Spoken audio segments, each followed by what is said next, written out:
Could join us wherever you are watching from. Throughout this year, we are doing some interviews on Zoom in between sermon series. The first Happy Rabbi and Friends was with my parents, David and Helene Rosenberg. And today it's with my very good friend, Troy Wallace, who works at Jewish Voice Ministries International and has become a really important person in my life. In fact, our board of our congregation invited him a few years back to be what we call an overseeing elder. So he has a voice in my life and in the life of our leaders, and also in the life of our community. And I'm really excited for you to hear his story and where he comes from as a Gentile who grew up in a Messianic congregation and married a Jewish girl who grew up in the church. It's a really cool story. For this episode of the Happy Rabbi and Friends, I give you Rabbi Troy Wallace.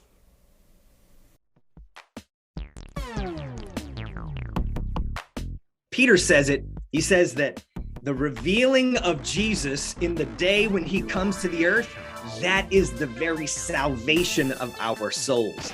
You are a Gentile that grew up in a Messianic congregation, married to a Jewish girl who grew up in the church.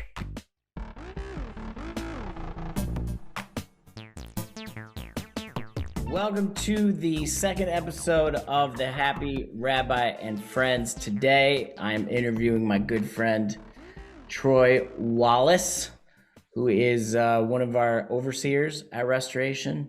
The role of an overseer at Restoration is really to support and encourage, correct me as the senior rabbi, but also to be available to our elders for all the same things: encouragement, support, correction, and as an advisor. So Troy serves in that role, as well as in a role we'll talk about at Jewish Voice Ministries. Let's just talk a little bit, Troy, about you and where you come from, because your story is kind of ridiculous in the sense that you are a Gentile that grew up in a Messianic congregation, married to a Jewish girl who grew up in the church. Right. So, I think we met.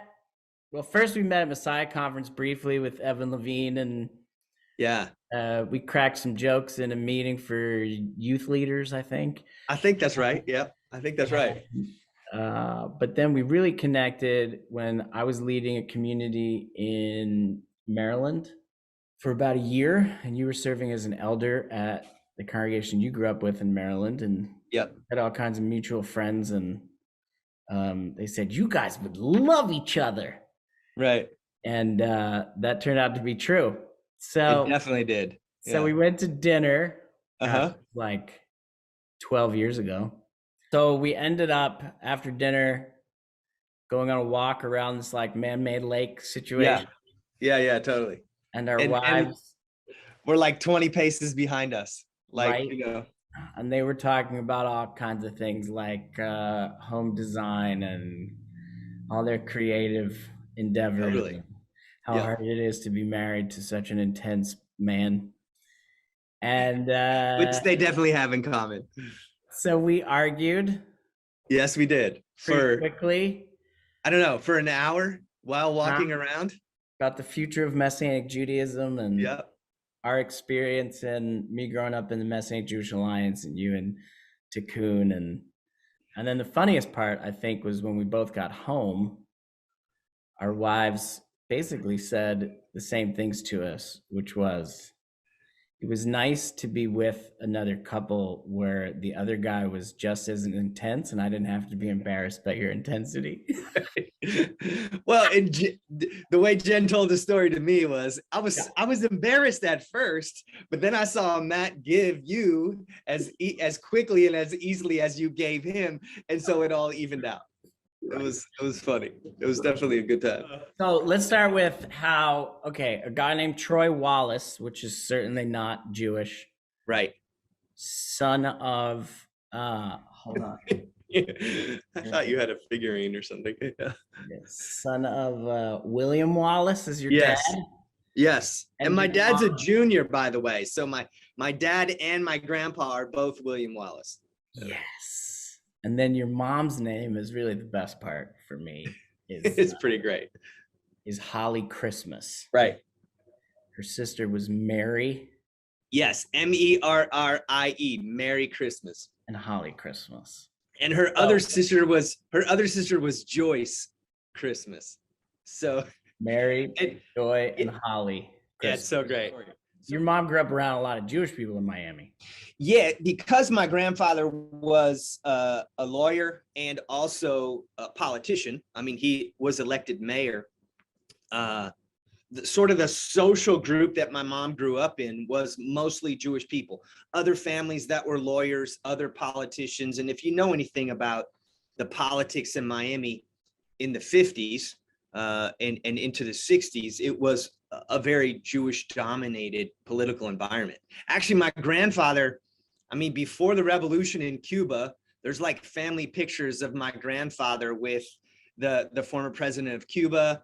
My grandfather was receiving President Truman in a few different environments because he was in the political world. One of my cousins, actually, we talk about, he's the family historian. He's amazing with like genetic history or, genealogy and stuff like that. He said my grandfather died at like 55-ish. Like he was pretty young when he died. And my cousin's pretty convinced that he would have gone on to be in like the Senate or the House of Representatives or something if he would have lived a little bit longer, just based on the trajectory of his career. So being the son of William Wallace and Holly Christmas, my mom's experience in the Jewish world, that's sort of what made the easy on-ramp for us to get involved in the Messianic Jewish community. And my mom, being in Jewish space most of her sort of formative years, when she started reading the Bible for herself, it was obviously a Jewish context for her. Like she saw that right away. And actually the first few people that she shared her faith with were her Jewish friends.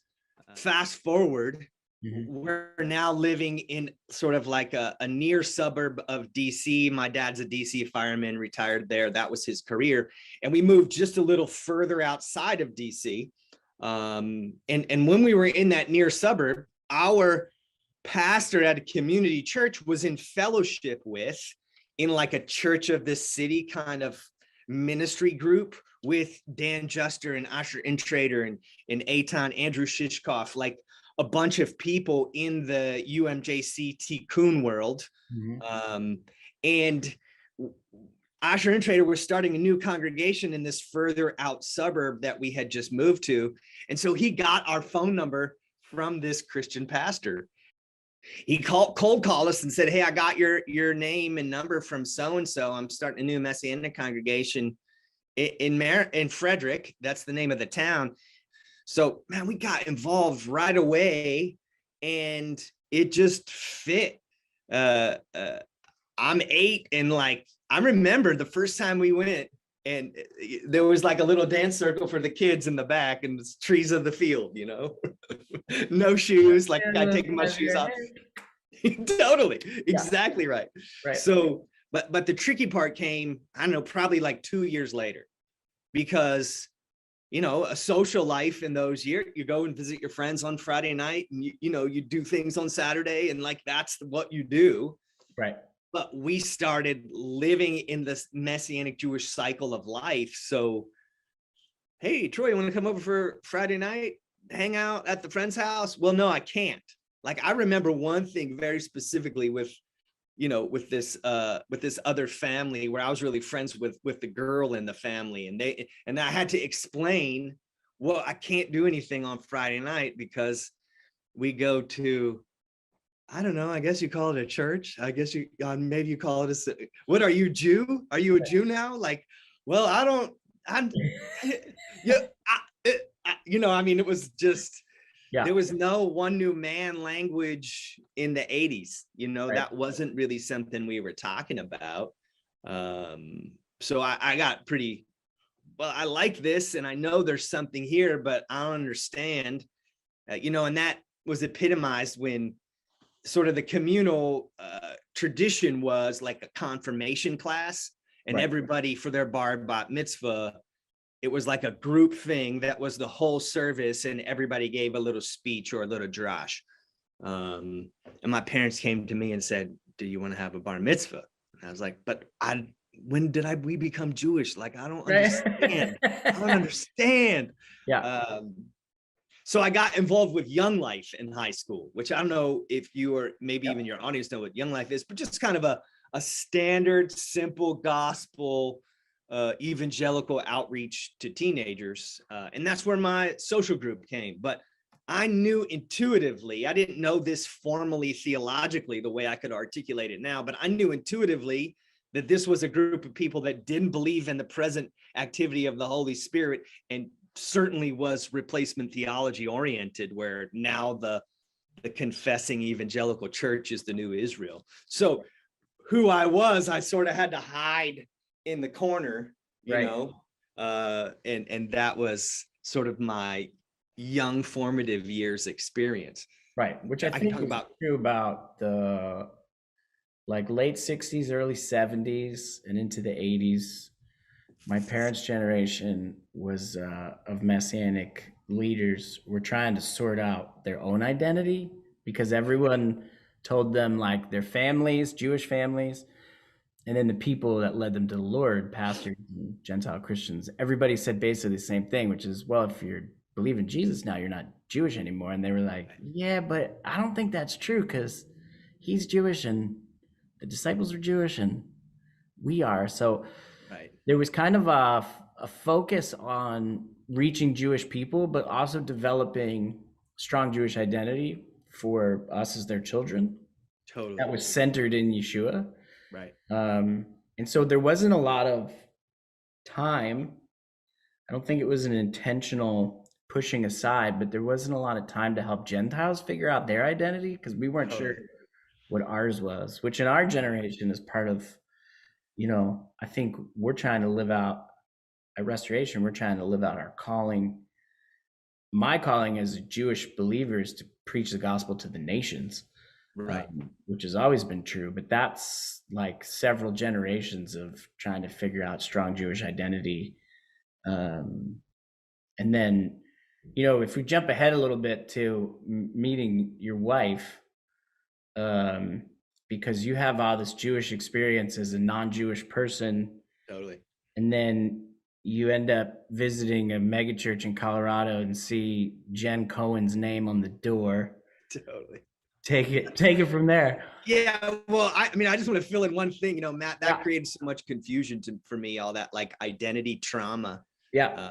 Sometimes I still feel like, even as an ordained rabbi, Messianic rabbi, who's the son of Holly Christmas and William Wallace, it's still like, it's odd.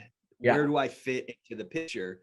Fast forward a little bit, and I'm working an engineering job sort of in this space where I'm transitioning really into ministry. And I'm working in an engineering space that had sort of a missional mindset. And I had to move to Colorado Springs, and I was trying to figure out where to live. And I met this young pastoral couple on staff at a megachurch called New Life in Colorado Springs. And we were going to meet on campus at the church in his wife's office. They were sort of interviewing me if I could rent a room from them in their house, etc. And we're sitting there in the wife's office, and she has an office mate, like she's sharing an office, and on the door it says Jen Cohen.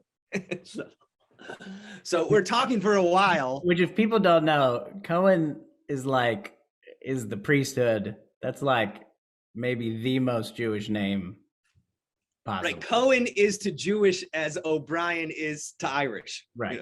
Right. Totally. Like, so, you're Jewish. Yeah. Yeah. Right. Sure. So we're sitting there for a while, and my boss had introduced me to them as a Messianic Jew. So I had to sort of explain all of that, which is normal in the course of my life. And after a while, I was like, okay, so who's Jen Cohen? Like who? Oh, she's Jewish, you know, she's on staff with us. She's worked for a while. And so we finished our meeting, but I left that time and I called my friend Evan Levine, who you already mentioned, who leads Hatikva Project. And I was like, Evan, Jen Cohen, that's part of why I'm in Colorado, Jen Cohen. And he was like, well, what are you saying? Are you going to marry her? Are you going to date her? And I was like, I don't know about marrying and dating, but there's this Jewish girl from Aaron. But there's this Jewish girl from Aaron who's living in a mega church and doesn't know what that means. Right. And that's part of why I'm here. And it was just this crazy story. 6 months later, we finally met for the first time. And all we did for the first month of hanging out was talk about how Jewishness and Jesus can coexist. Because Jen's family is a Jewish family that doesn't believe in Jesus, but Jen's mom became a believer in the process of divorcing Jen's dad. Right. And so Jen grew up in a Christian environment with her mom, but comes from a Jewish family with Cohen. And she would do like the Romans Road. She tells this great story about calling her dad at 7, scared that her dad's going to go to hell, and giving him the Romans Road. His response is, oh, babe, I love you so much. I'm so glad you believe in this. But, you know, we're Jewish. I'm Jewish, and I don't want to say yes to Jesus because I'd have to leave being Jewish. And so that was Jen's worldview until she met this non-Jewish guy that grew up in the Messianic Jewish world. So Jen's a Jewish girl that grew up in the church, and I'm a Gentile guy that grew up in the Messianic Jewish world. And it's funny too, because the whole Messianic thing has caused problems in some of our Christian family. But us being Messianic, her Jewish family loves us for it. Like seriously, it's just this, everything's upside down and inside out from most testimonies that you hear in the Messianic Jewish world. Right. So of course, we ended up becoming romantically involved and getting married, and now we have kids and all that stuff. So yeah, so it's interesting, Matt, the way that all those things sort of weave together. Well, this is what's actually, I think, theologically, we've had many arguments about these. We have, in fact. But I think we can get into an argument right now if you want. Theologically, for me, this is what the calling of Ruth actually is, which my mom has, my wife has, you have, right? Which is, in some sense, to leave your family and dedicate yourself to following the God of Israel, and more so raising Jewish children.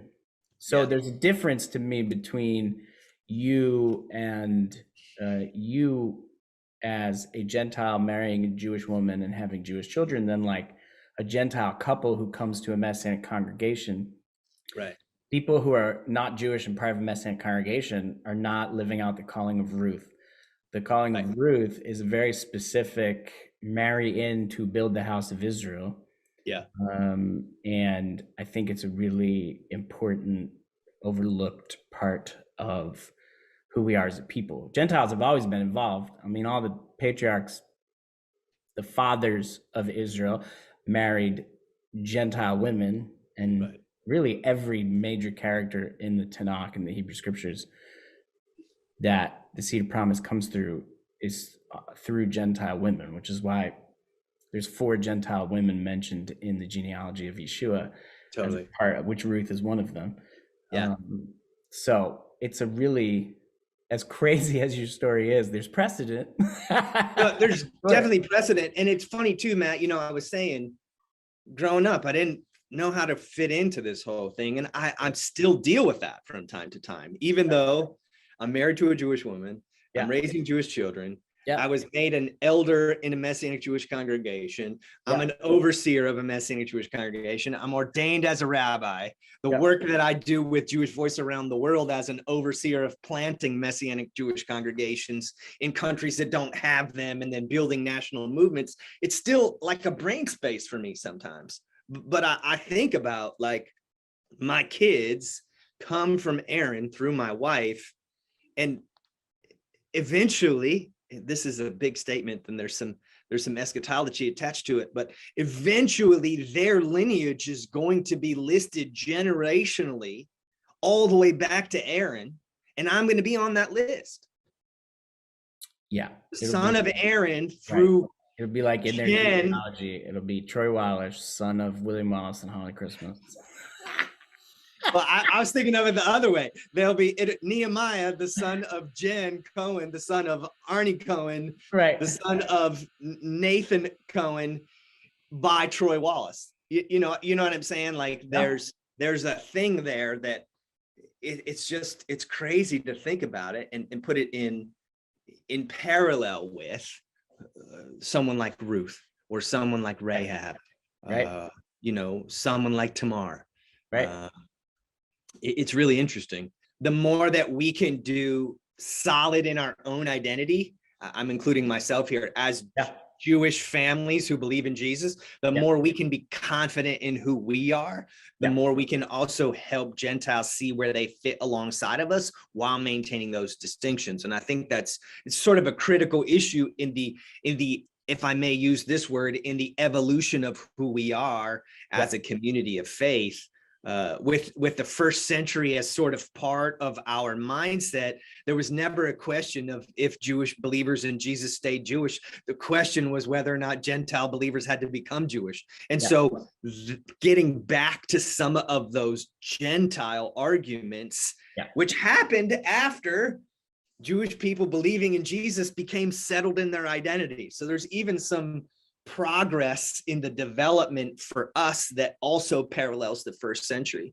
And we have to be to the Jew first always, but it's not to the Jew first only, it's to the Jew first and also to the Greek. And so the ability for us to figure out how to do that all inside of the same community, it's a little messy and it takes a lot of work and a lot of effort. And we all have to learn grace beyond what is normally expressed as grace in sort of the Christian world of, that's just God towards us. No. We have to figure out how to be super gracious with one another as we're navigating that process.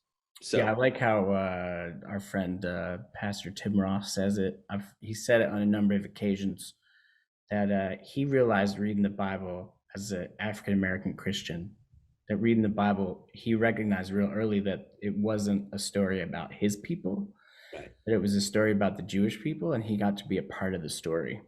Well, and I think we, Matt, have an opportunity, maybe even an obligation to say, hey, Gentiles, you join our story. We are welcoming you in Jesus to join our story. Now, don't replace us in the story. You can't take what belongs to us, but we can invite you to participate, to join yourselves to the fatness of our experience, the fatness of the olive tree. I'm quoting from Paul there.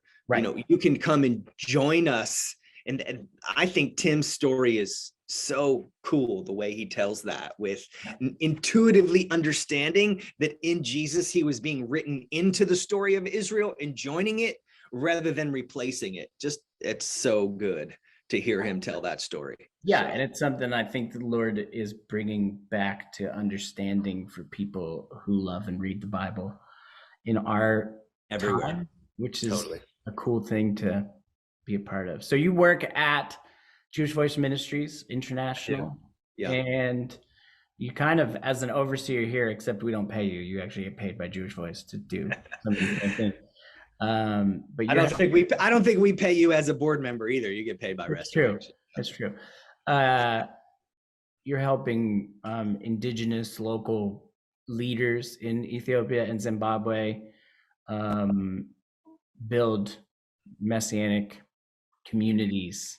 Yes. And these groups that we work with in Ethiopia and in Zimbabwe specifically have Jewish identity, Matt. So they're historically tied to Israel and the Jewish people. They've always maintained that identity, even though they sort of lost, they became influenced by the replacement theology of Christian missionaries on the continent of Africa, right here over my shoulder. Like they influenced them, but they always in secret kept their Jewish identity hidden.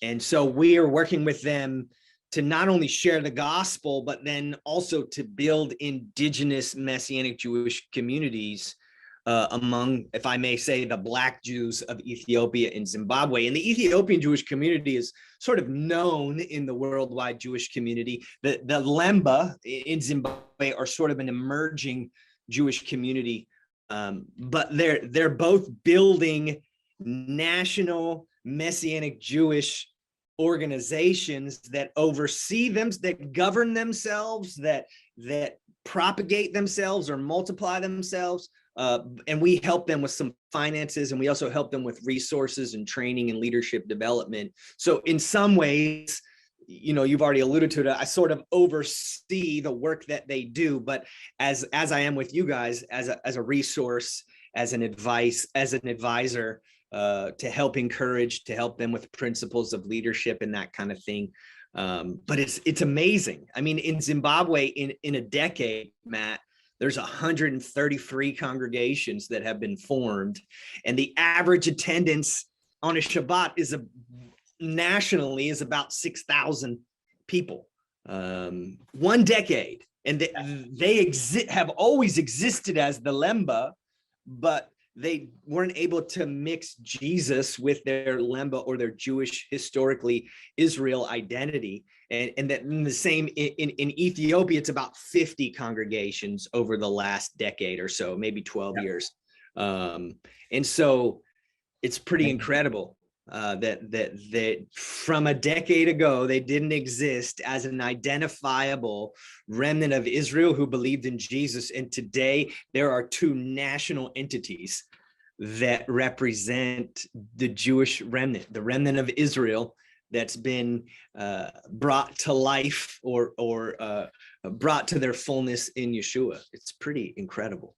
It is incredible. And we've, you know, I've gone on, I think, 10 different trips. People in our community and our leaders have all gone and participated. And anybody who hasn't gone, whatever your background is, going on one of these trips with Jewish Voice is a remarkable experience. The thing that I love most about my experience with Jewish Voice is we're not taking American Messianic Judaism to them. Right. We're trying to encourage them and support them to develop a stream of Messianic Judaism that speaks to their people and their country and their time. Totally. Yeah. And it's just, I mean, and it's cool to see, Matt. Like, I mean, one of the things that we've helped them do is they've come to us and said, hey, we want something similar to a Siddur.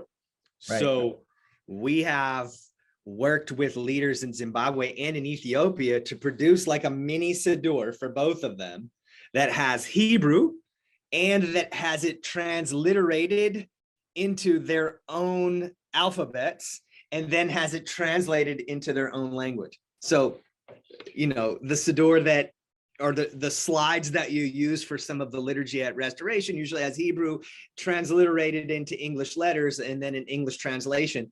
Right. Well, we have one version of the Siddur that we've helped them build in Ethiopia that has no English letters in it. It has Hebrew.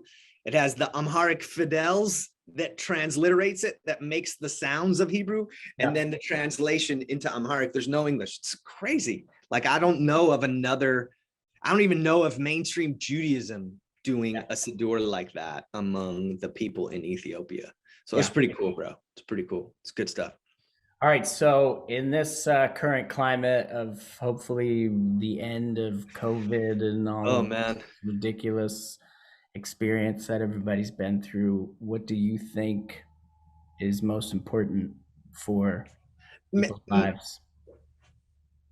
Matt, there's a lot of answers. You know, we need to love each other well and be gracious to one another. And I think those are important. They're important for us keeping in mind that, you know, loving our neighbor as ourselves means that we also have to talk to each other when we have conflict, and we don't just avoid each other, and we don't, you know, Leviticus 19 is where loving our neighbor as ourselves comes from, which is all in the context of confronting people who have offended you.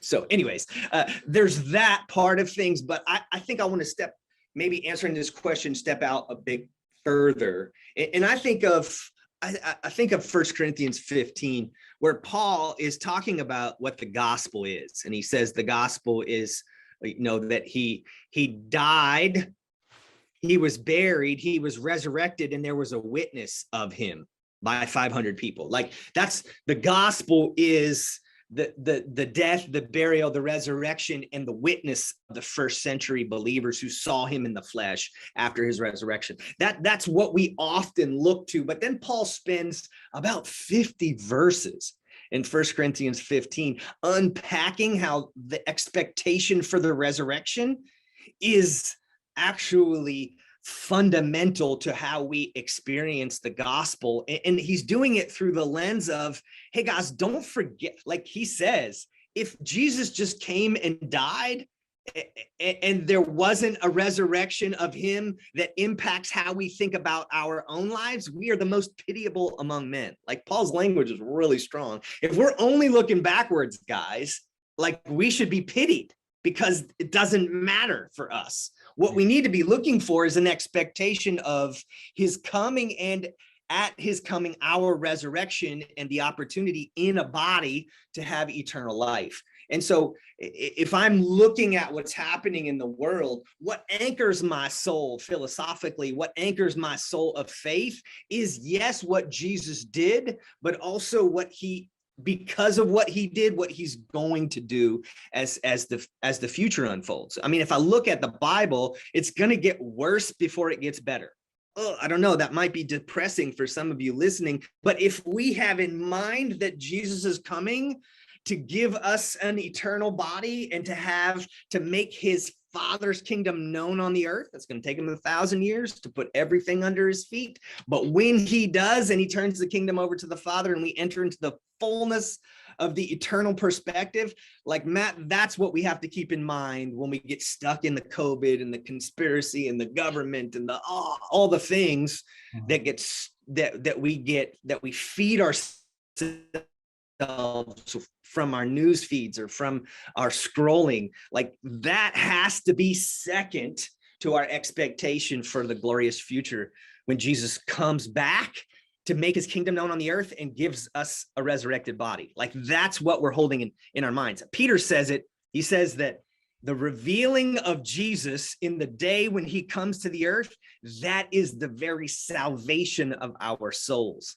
We have to keep in mind what we're really after for here, Matt. We're not after comfort in this life first. I think God blesses us. He says he'll bless our food and our clothing. Like, he says he'll bless our material things.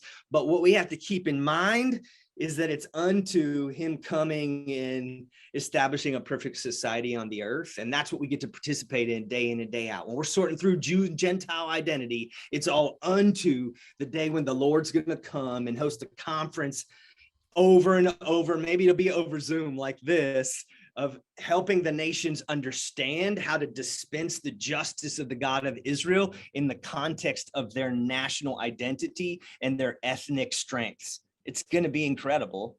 And that's what anchors us. So again, what do we need to keep in mind as things sort of decline on the worldwide scale? We need to keep in mind what we're really fighting for here. And it's not safety and comfort in this life. It's the expectation that we're going to participate with Jesus as priests and as kings while he establishes his government on the earth, so that the Father can come and dwell among us.